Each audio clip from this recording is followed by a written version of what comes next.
Why most believers feel spiritually weak all the time. Many believers wake up every day with a quiet but persistent sense of defeat. They pray, they listen to sermons, they read scripture, yet something inside still feels drained, heavy, and powerless. Their faith is sincere, but their inner life feels fragile. Temptation seems stronger than conviction. Fear speaks louder than hope. Discipline fades quickly, and spiritual consistency feels almost impossible to sustain. Over time, this creates a painful inner contradiction, believing in a powerful God while living with a weak inner life. This spiritual weakness is not always loud. Often it hides behind religious activity, routine church attendance, and even public expressions of faith. Outwardly, everything appears normal. Inwardly, however, there is exhaustion, confusion, and a sense that something essential is missing. Many believers blame themselves, assuming they lack discipline, intelligence, or faith. Others assume this weakness is normal and resign themselves to a cycle of brief spiritual highs followed by long periods of dryness and guilt. But spiritual weakness is not accidental, and it is not inevitable. It is usually the result of unseen patterns, misplaced focus, and subtle compromises that slowly drain spiritual strength over time. Most believers are not spiritually weak because God is distant or because truth has failed them. They are weak because they have been trained, often unknowingly, to live disconnected from the source of real spiritual power. This message is not about condemnation. It is about clarity. When believers understand why weakness persists, they can finally begin to dismantle the structures that sustain it. Strength does not come from trying harder. It comes from seeing more clearly, aligning more honestly, and living more intentionally. In this teaching, we will uncover the deep reasons most believers feel spiritually weak all the time, not to discourage, but to awaken.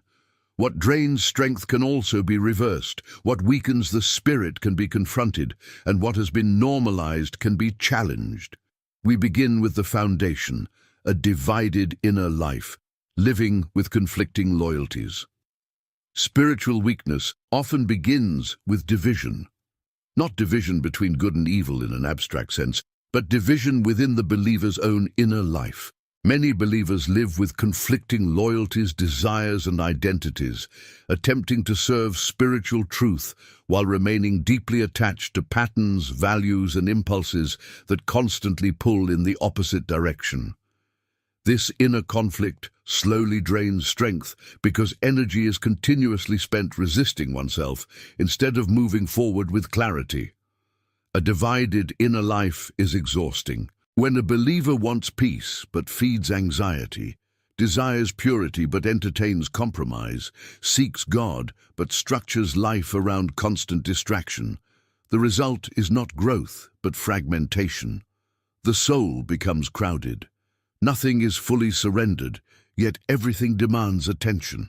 Over time, this internal noise weakens spiritual sensitivity and dulls conviction. Most believers do not consciously choose division.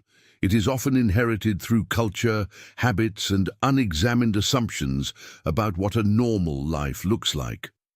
Modern life rewards constant stimulation, emotional indulgence, and instant gratification. Believers are rarely taught how deeply these forces shape the inner world. Instead, they are encouraged to add spiritual practices on top of an already overloaded life. The result is not transformation, but tension.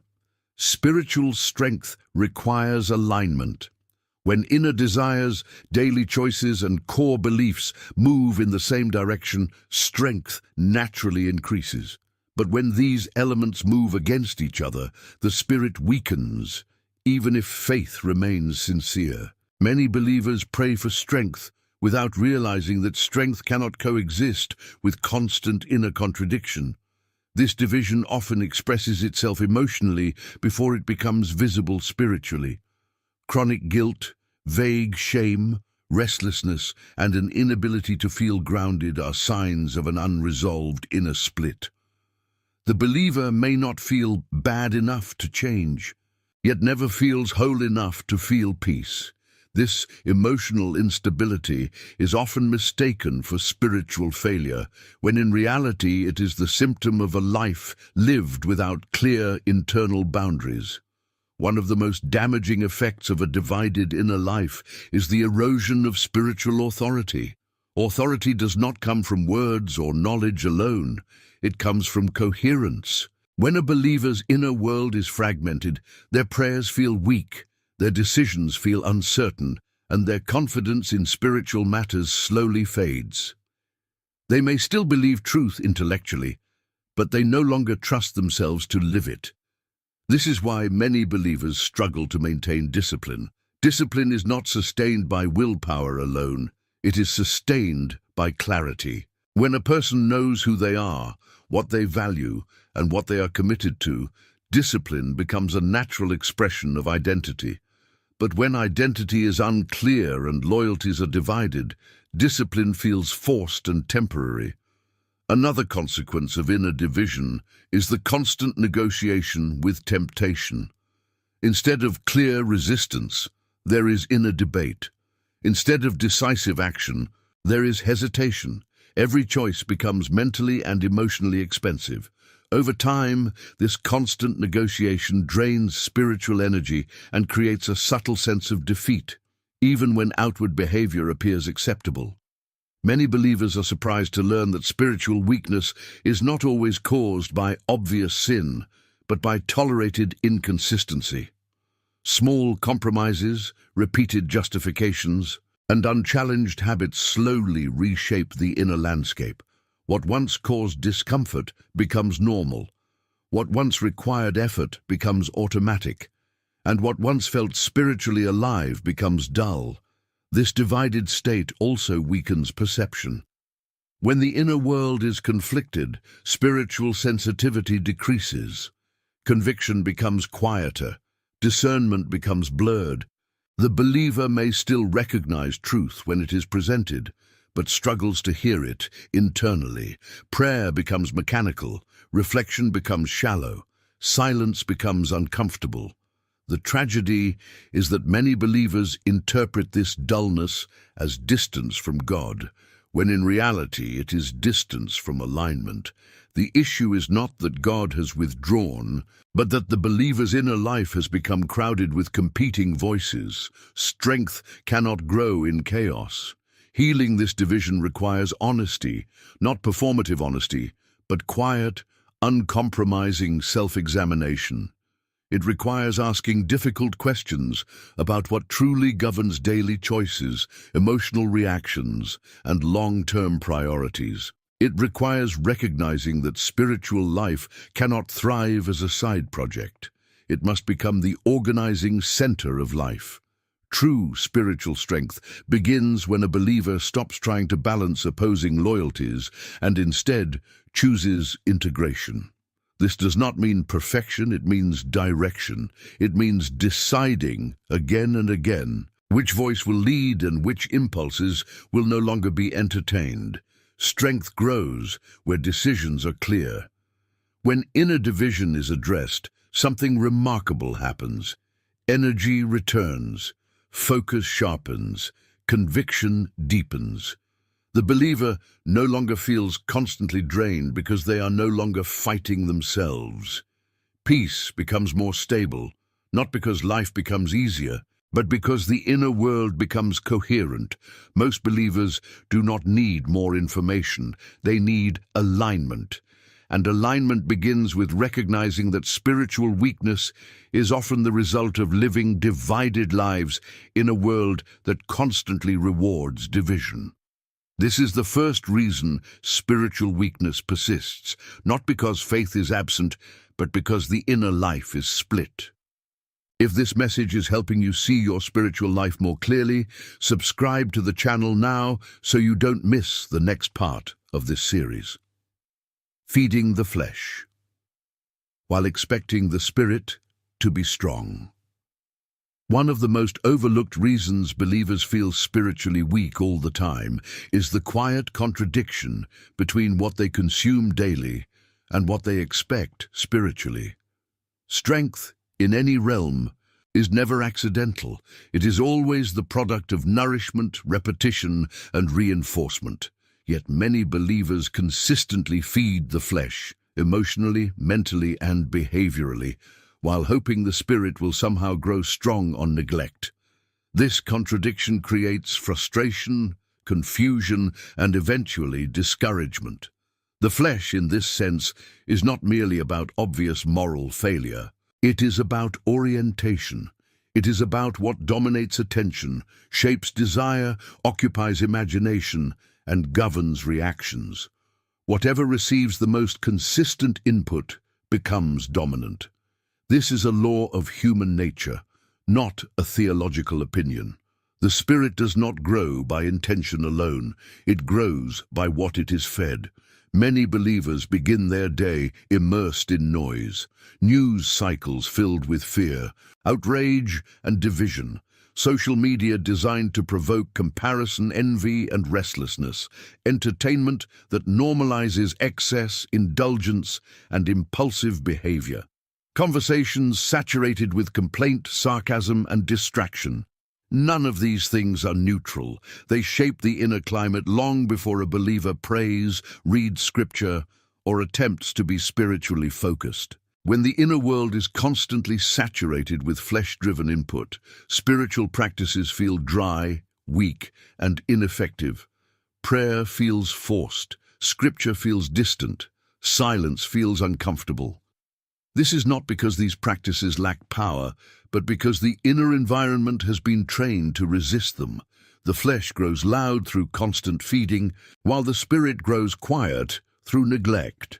Many believers misunderstand this dynamic and assume spiritual weakness means something is wrong with them. They assume they lack faith, discipline, or calling. In reality, they are experiencing the natural consequence of disproportionate nourishment. You cannot feed one nature relentlessly and expect the other to dominate. The flesh thrives on immediacy. It wants relief now, pleasure now, affirmation now. Modern culture is perfectly designed to satisfy this impulse endlessly. With a single tap, desire is stimulated, boredom is avoided, and discomfort is postponed. Over time, this trains the nervous system to avoid stillness, patience, and restraint. Yet these are precisely the conditions under which the spirit grows strong. Spiritual strength requires tolerance for silence, delay, and depth. It requires the ability to remain present without constant stimulation. But when the flesh is constantly indulged, these capacities weaken. The believer becomes restless, impulsive, and emotionally reactive, even while sincerely desiring spiritual maturity. This contradiction creates a painful cycle. The believer feeds the flesh throughout the day, then attempts to connect spiritually in moments of crisis or guilt.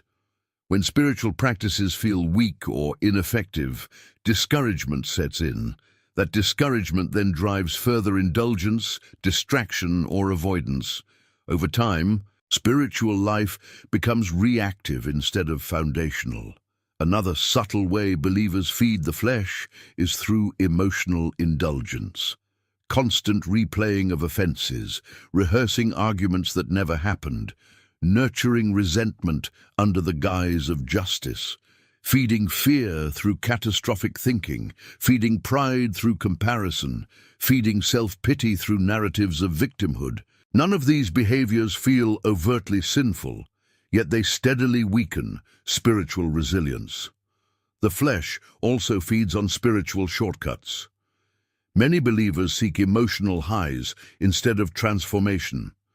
They look for experiences that feel powerful without requiring sustained obedience or discipline. Conferences, sermons, and inspirational content can temporarily stimulate the spirit, but if daily life continues to feed the flesh, these moments fade quickly. The believer then seeks the next emotional surge, mistaking intensity for strength. True spiritual strength is quiet. It is stable. It is not dependent on mood or environment. But this kind of strength can only develop when the spirit is consistently nourished and the flesh is consistently restrained. This does not mean rejecting the world entirely, but it does mean becoming intentional about what is allowed to shape the inner life. Many believers resist this idea because it feels restrictive. They fear losing enjoyment, connection, or relevance. But restraint is not deprivation, it is training. Every area of life recognizes this principle, except spirituality. Athletes train their bodies by limiting harmful inputs. Scholars train their minds by limiting distractions. Musicians train their craft by limiting noise. Yet believers often expect spiritual strength without training the inner life with the same seriousness. Another reason feeding the flesh weakens the spirit is that it distorts desire. Over time, the believer begins to want what weakens them and resist what strengthens them. Prayer feels boring, scripture feels demanding, discipline feels oppressive. Meanwhile, distraction feels comforting. Indulgence feels necessary. This inversion of desire is one of the clearest signs of spiritual imbalance. The spirit is designed to lead, but it cannot lead when it is underfed. When believers feel spiritually weak, it is often because the flesh has been given authority through constant attention. Authority follows nourishment. What you feed will speak louder. This dynamic also explains why many believers feel strongest spiritually in seasons of crisis. Crisis strips away indulgence, it forces focus, it reduces distraction. Suddenly, prayer feels urgent, scripture feels alive, dependence feels real. When the crisis passes, old habits return and strength fades again. The issue was never God's closeness, it was the environment of the inner life. Spiritual weakness persists not because believers lack access to truth, but because truth is competing with an overwhelming volume of opposing input. The spirit is not fragile, but it is relational. It responds to attention. It grows where it is welcomed. Reversing this pattern requires courage. It requires the willingness to feel uncomfortable during withdrawal from constant stimulation. It requires patience as sensitivity returns slowly. It requires humility to admit that not everything labeled normal is healthy for the soul. This does not happen overnight. The flesh does not relinquish dominance easily. It resists silence, it resists limits, it resists surrender. But every moment of restraint strengthens the spirit incrementally. Every intentional choice shifts authority. Every refusal to indulge weakens the flesh's grip. Believers often ask how to feel spiritually strong again. The answer is rarely dramatic. It is found in what you turn down, not just what you add. It is found in what you stop feeding, not just what you consume. Strength grows quietly when the inner diet changes. Over time, something profound happens. Desire realigns, discipline becomes easier, prayer becomes natural, scripture becomes nourishing, stillness becomes safe. The believer no longer feels constantly depleted because the inner life is no longer overrun by competing appetites. Spiritual strength is not a mystery reserved for a few. It is the natural result of consistent alignment between nourishment and desire. When the spirit is fed and the flesh is restrained, weakness gives way to stability. Most believers feel spiritually weak because they are unknowingly strengthening what opposes their deepest longing. When that pattern is reversed, strength returns, not as an emotional surge, but as a steady presence that endures. If this teaching is helping you understand why spiritual weakness persists and how it can be reversed, subscribe to the channel now so you don't miss the next part of this series, Confusing Religious Activity with Spiritual Transformation. One of the most deceptive reasons believers feel spiritually weak all the time is the subtle confusion between being busy with religious activity and actually being transformed internally. This confusion is widespread, deeply ingrained, and rarely questioned. Many believers assume that because they attend services, listen to sermons, participate in groups, or consume spiritual content, they are growing stronger. Yet inwardly, they remain fragile, reactive, and easily discouraged. The disconnect creates quiet frustration and eventually leads many to believe that spiritual strength is either unreachable or reserved for a few exceptional people. Religious activity can create the appearance of growth without producing the substance of growth. It fills time, gives structure, and provides community, but it does not automatically change the inner life. Transformation is slower, quieter, and far less visible. It requires internal confrontation, deep honesty, and consistent surrender, things that activity alone cannot replace. Many believers are extremely active, yet internally untouched. They know the language of faith, but not the weight of it. They can explain truth, but have not allowed it to reorganize their inner world. Over time, this creates a form of spiritual fatigue that is often misdiagnosed as burnout or lack of motivation, when in reality, it is the soul reacting to emptiness beneath constant motion. Activity feels productive because it is measurable. You can count attendance, participation, hours spent, and roles fulfilled. Transformation, however, is harder to measure. It shows up in patience under pressure, restraint in temptation, humility in conflict, and stability in uncertainty. Because these qualities develop slowly, many believers unconsciously substitute activity for depth. This substitution weakens the spirit because it trains the believer to avoid stillness. Stillness is where transformation occurs. Stillness exposes motives, fears, attachments, and inconsistencies. Activity distracts from these uncomfortable encounters.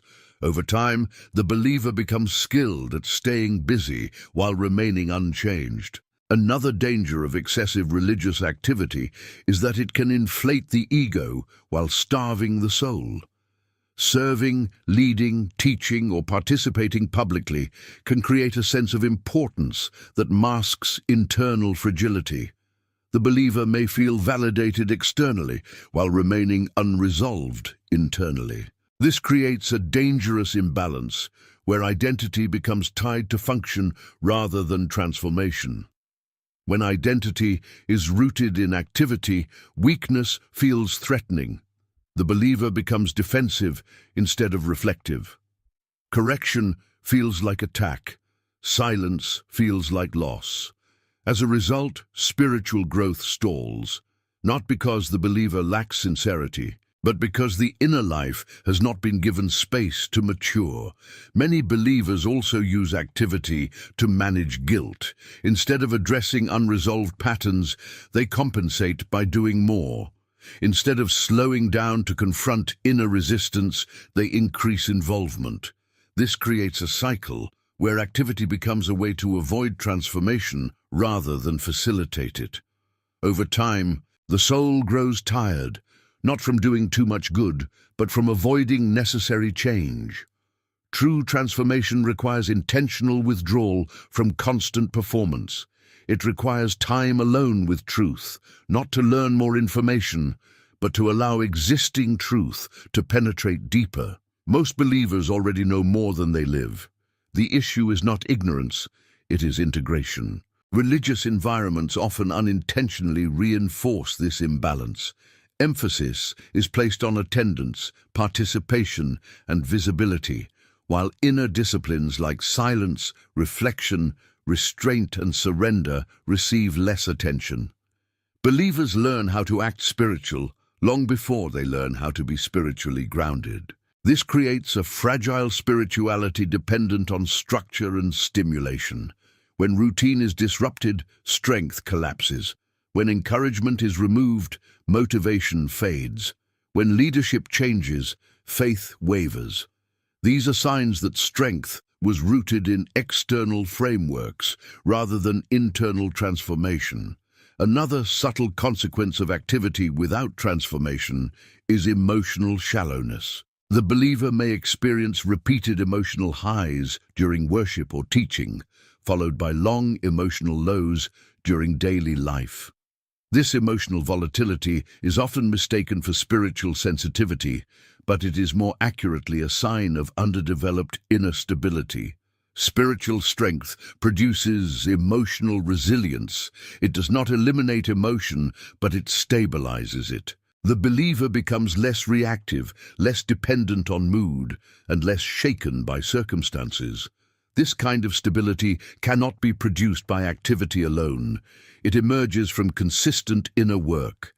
Many believers resist this truth because it challenges deeply held assumptions. It is easier to do more than to go deeper. It is easier to stay busy than to be honest. It is easier to attend another event than to sit quietly with unresolved questions. But strength grows where avoidance ends. Transformation also requires patience. Activity offers immediate feedback. Transformation offers delayed fruit. In a culture trained for instant results, many believers abandon the process prematurely, assuming nothing is happening. In reality, the most important work is often invisible while it is happening. Another reason activity weakens the spirit when it replaces transformation is that it can become performative. The believer learns what to say, how to appear, and how to fit expectations. Over time, authenticity erodes. The gap between the inner and outer life widens. Maintaining this gap requires energy, and that energy is drawn directly from spiritual vitality. This inner split leads to chronic exhaustion, not physical exhaustion, but existential exhaustion, the fatigue of living two lives, one public, one private, one expressed, one hidden. The soul was not designed for this division. Strength requires coherence. When believers finally slow down enough to confront this pattern, the experience can be unsettling. Silence feels loud. Unresolved emotions surface. Old questions return. This discomfort often convinces believers they are regressing, when in fact they are finally engaging in real transformation. Transformation does not always feel empowering at first. Often it feels exposing.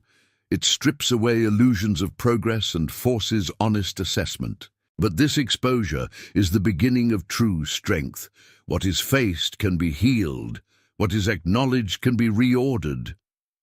Spiritual weakness persists when believers substitute movement for maturity. Maturity requires digestion, not consumption. Truth must be processed, not merely heard. Faith must be embodied, not just affirmed. As this shift occurs, something changes. The believer begins to value depth over visibility, stillness over noise, obedience over excitement, consistency over intensity. Strength becomes less dramatic but more reliable. Faith becomes less reactive but more rooted. The believer no longer feels the need to constantly prove spirituality through activity. Instead, spiritual life becomes integrated into daily existence. Decisions align more naturally, reactions soften, discernment sharpens, peace stabilizes. Most believers feel spiritually weak because they have been taught how to do faith, but not how to be transformed by it. When activity is realigned to support transformation instead of replace it, strength returns, not as a surge, but as a steady foundation that endures. If this message is helping you see the difference between activity and transformation, subscribe to the channel now so you don't miss the next part of this series. Living disconnected from inner authority and daily discipline. One of the deepest and least understood reasons most believers feel spiritually weak all the time is the loss of inner authority combined with the absence of daily discipline. This weakness does not appear suddenly. It develops slowly, almost invisibly, as believers learn to rely on external structures, emotions, leaders, or circumstances to regulate their spiritual life instead of cultivating an internal center of authority grounded in truth and practice. When inner authority erodes, discipline collapses, and when discipline collapses, spiritual strength becomes inconsistent, fragile, and reactive. Inner authority is the capacity to govern one's own inner life without constant external pressure. It is the ability to choose what is right even when no one is watching, to remain grounded when emotions fluctuate, and to act in alignment with truth regardless of comfort or convenience. Many believers have faith, but very few have developed inner authority. They believe truth, but they do not yet rule themselves by it. Without inner authority, spiritual life becomes dependent. Dependent on motivation, dependent on inspiration, dependent on accountability from others, dependent on routine environments. When these supports are present, the believer feels strong. When they are removed, strength collapses. This is not a failure of belief. It is a failure of internal governance. Daily discipline is the practical expression of inner authority. Discipline is not punishment. It is not rigidity. It is not legalism. Discipline is simply the repeated choice to align behavior with truth, regardless of emotional state. Where discipline is absent, spiritual strength cannot be sustained, because strength requires repetition, not intention. Many believers misunderstand discipline because they associate it with pressure, guilt, or perfectionism. As a result, they avoid it or engage with it inconsistently. They wait to feel ready. They wait to feel inspired. They wait for the right moment. But discipline does not wait for emotion. Discipline creates stability that emotion alone cannot provide. Spiritual weakness often feels mysterious because believers do not connect it to the absence of daily structure. They pray when they feel overwhelmed, not consistently. They read scripture when they feel guilty, not intentionally. They reflect when they are broken, not regularly. This reactive spirituality keeps the inner life unstable. Inner authority is built through small, repeated acts of obedience that no one applauds. It is built when a believer chooses silence over noise, restraint over indulgence, truth over comfort, even when it feels unnoticed. Each of these choices strengthens the inner center slightly. Over time, these small reinforcements accumulate into stability. Without this process, believers remain spiritually childlike even if they are intellectually mature. They understand concepts, but they are easily shaken. They know truth, but they struggle to apply it under pressure. They believe deeply, but they lack consistency. This gap between belief and embodiment produces constant frustration. Another reason inner authority is weak is that many believers have outsourced responsibility for their spiritual life. They rely on leaders to interpret truth, environments to sustain faith, and routines to enforce discipline. While these supports are valuable, they cannot replace personal responsibility. When believers do not take ownership of their inner life, they remain dependent and weak. This dependency is often mistaken for humility, but it is not the same. Humility acknowledges dependence on God. Dependency avoids responsibility. True humility strengthens inner authority because it aligns the will with truth. Avoidance weakens it because it postpones growth. Daily discipline is the mechanism through which inner authority is trained. Just as muscles strengthen through resistance, the inner life strengthens through repeated alignment with truth under mild discomfort. Discipline teaches the nervous system that obedience is not dangerous and that discomfort is survivable. Over time, resistance decreases and stability increases. Many believers abandon discipline prematurely because they expect immediate results. When strength does not appear quickly, they assume discipline is ineffective. In reality, discipline works quietly. Its effects are cumulative. It reshapes identity slowly, almost imperceptibly, until one day the believer realizes they are no longer easily shaken by the same forces that once overwhelmed them. Spiritual weakness persists when believers treat discipline as optional or temporary. Strength does not emerge from sporadic effort. It emerges from consistency. A believer who engages deeply for short periods but lives loosely the rest of the time will always feel unstable. Strength requires rhythm. Inner authority also collapses when believers live primarily through emotion. Emotion is valuable, but it is not reliable. When emotion becomes the primary guide, spiritual life becomes unpredictable. On good days, faith feels strong. On difficult days, everything feels uncertain. Discipline provides continuity when emotion fluctuates. Another subtle factor is the fear of rigidity. Many believers avoid discipline because they fear becoming mechanical, joyless, or legalistic. But true discipline does not eliminate joy. It protects it. Without structure, joy becomes dependent on circumstance. With structure, joy becomes resilient. Inner authority also involves boundaries. Many believers feel weak because they allow constant intrusion into their inner life. Notifications, conversations, obligations, and emotional demands consume attention relentlessly. Without boundaries, the inner life becomes fragmented. Discipline teaches the believer when to say no, when to withdraw, and when to remain silent. This boundary setting is not selfish. It is essential. Spiritual strength cannot grow in an environment of constant interruption. Reflection requires space. Conviction requires silence. Discernment requires distance from noise. Without discipline, these conditions never form. Another reason believers resist inner authority is that it removes excuses. When authority is external, weakness can be blamed on circumstances, leaders, or environments. When authority is internal, responsibility becomes personal. This transition can feel uncomfortable, but it is necessary for growth. As inner authority develops, the believer begins to experience a shift.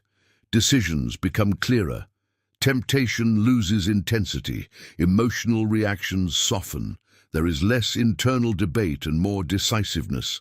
Strength no longer depends on external reinforcement. It becomes internalized. Daily discipline also reshapes identity. The believer stops seeing themselves as someone who tries to be faithful and begins to see themselves as someone who lives faithfully. This identity shift is critical. Behavior follows identity. When identity stabilizes, discipline becomes natural rather than forced. Spiritual weakness often feels like a lack of power, but it is more accurately a lack of structure. Power flows through structure. Without structure, energy dissipates. Discipline provides channels through which spiritual energy can move consistently. Another overlooked aspect of discipline is recovery. Discipline includes rest, reflection, and recalibration. Many believers exhaust themselves by overextending emotionally and spiritually without recovery. This leads to burnout, which is often mistaken for weakness. True discipline balances effort with restoration. Inner authority also strengthens prayer.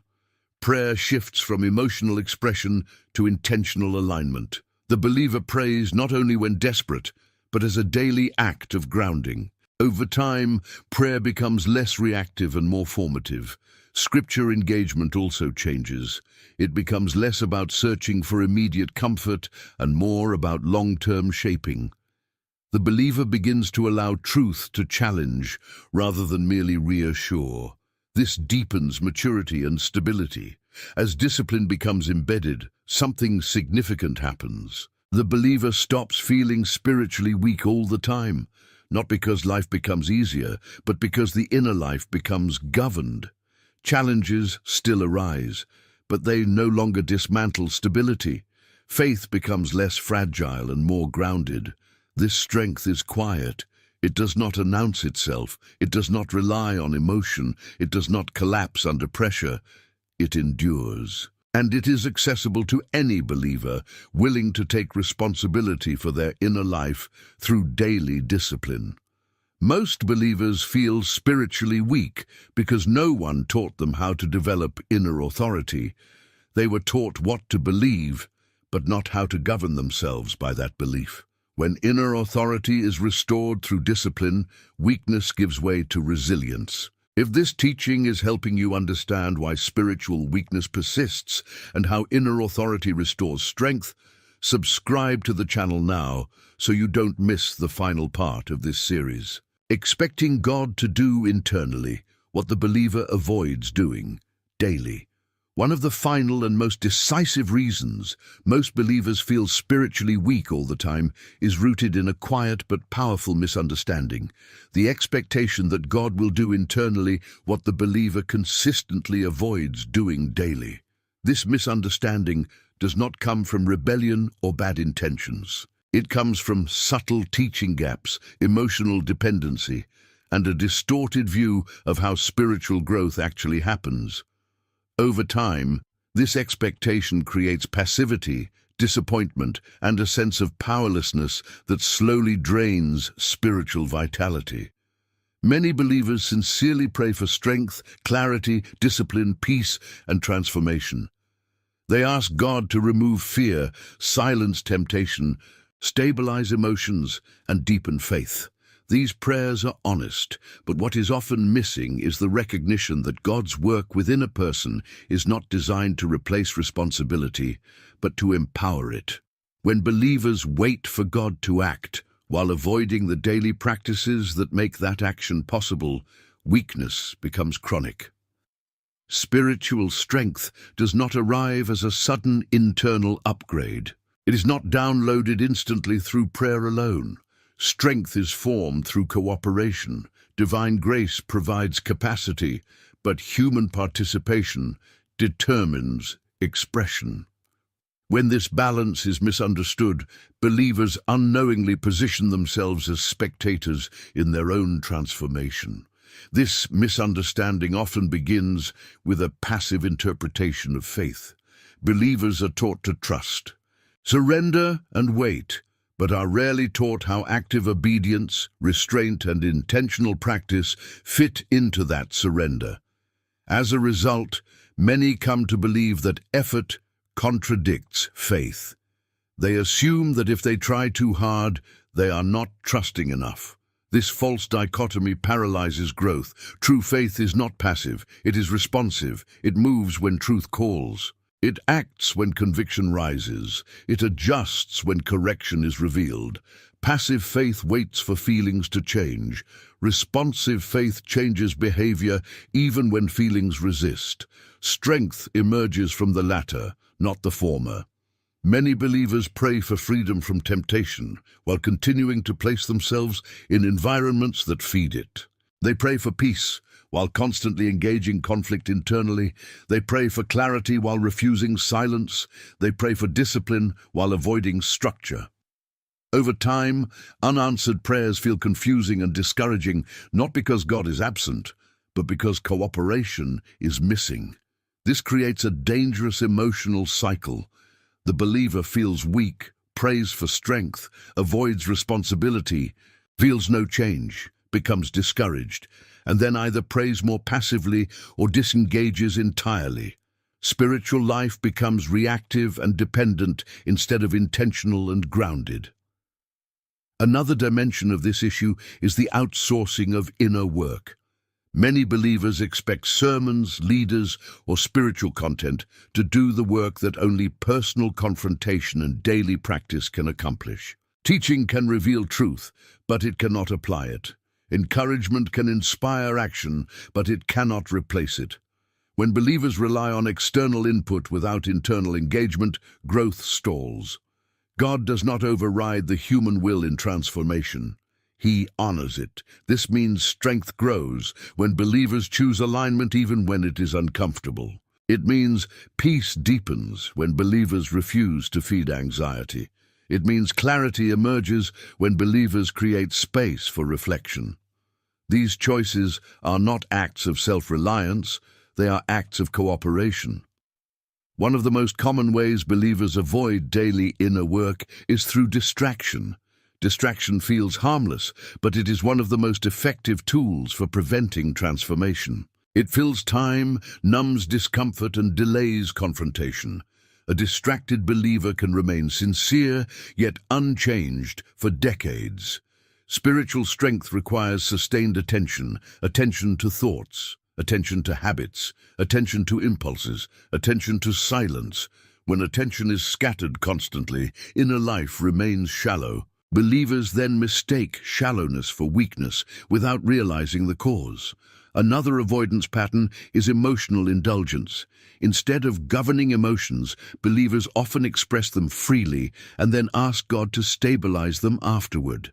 They rehearse anger, fear, and self-pity internally while praying for peace externally. This contradiction keeps emotional authority fragmented. God strengthens what is submitted. What is indulged remains dominant. When believers refuse to confront emotional habits, spiritual strength cannot fully develop.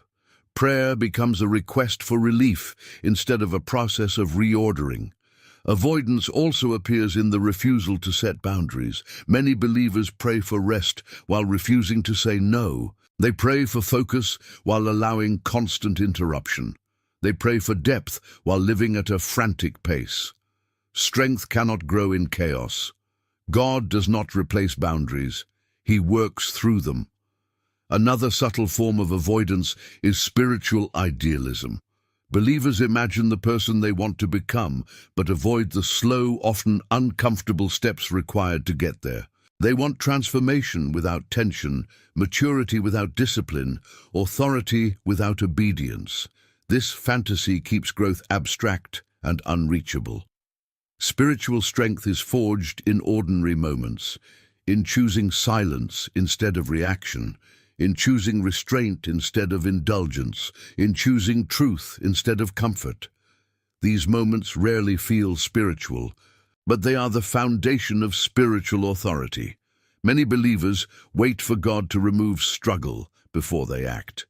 In reality, action often precedes relief.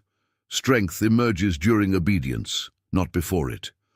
When believers misunderstand this order, they remain stuck in waiting mode. This is not about earning God's favor. Favor is given. This is about aligning with how growth works. Just as physical strength grows through resistance and repetition, spiritual strength grows through daily alignment with truth under mild discomfort. Another reason believers avoid daily inner work is fear of exposure. True transformation requires honesty. It brings unresolved motives, attachments, and inconsistencies into awareness. This exposure can feel threatening to identity, especially if identity has been built on image or performance. Avoidance feels safer, but avoidance always extracts a cost. It preserves comfort while draining vitality. Over time, the believer feels hollow, disconnected, and weak without understanding why. The soul knows it is avoiding something essential. God does not force transformation, but He invites cooperation relentlessly. The invitation often comes through discomfort, dissatisfaction, and restlessness. These feelings are not signs of failure. They are signals that growth is being resisted.